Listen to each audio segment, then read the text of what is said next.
सातबारा उतार्यावर खरेदी केलेल्या प्लॉटची नोंद करण्यासाठी तलाठी आणि स्वतःकरिता 2,500 रुपयांची लाच स्वीकारताना बेळंकी येथील कोतवाल लाचलुचपत विभागाच्या पथकाने रंगेहात ताब्यात घेतले. ही कारवाई गुरुवार दिनांक 3 रोजी बेळंकी येथील तलाठी कार्यालयात करण्यात आली आणि तलाठी विद्यासागर सदाशिव चव्हाण, वय वर्ष 50, राहणार फ्लॅट क्रमांक 104, रघुकुल अपार्टमेंट, ब्राह्मणपुरी, मिरज, आणि कोतवाल राजाराम धनपाल वाघमारे, वय वर्ष 53, राहणार बौद्ध मंदिरानजीक, बेळंकी, तालुका मिरज, या दोघांवर मिरज ग्रामीण पोलीस ठाण्यात गुन्हा दाखल करण्यात आला आहे.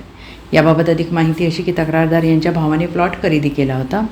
सातबारा उतार्यावर त्यांची नोंद करण्यासाठी तक्रारदार यांनी कोतवाल राजाराम वाघमारे यांच्याशी संपर्क साधला आणि त्यावेळेस वाघमारे यांनी तलाठी विद्यासागर चव्हाण यांच्याकडून नोंद करून घेण्यासाठी स्वतः आणि तलाठी यांच्याकरिता 2,500 रुपयांची मागणी केली. याबाबत दिनांक 2 जुलै रोजी तक्रारदार यांनी याबाबत तक्रार अर्ज लाचलुचपत प्रतिबंधक विभागास दिला होता. त्यानुसार पडताळणी केली असता त्यामध्ये सत्यता असल्याचं निदर्शनास आलं.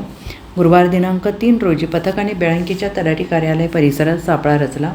यावेळी तलाठी विद्यासागर चव्हाण यांच्या कार्यालयासमोर तक्रारदार यांच्याकडून 2,500 रुपयांची लाच स्वीकारताना लाचलुचपत प्रतिबंधक पथकाने कोतवाल वाघमारे यास रंगेहात पकडले.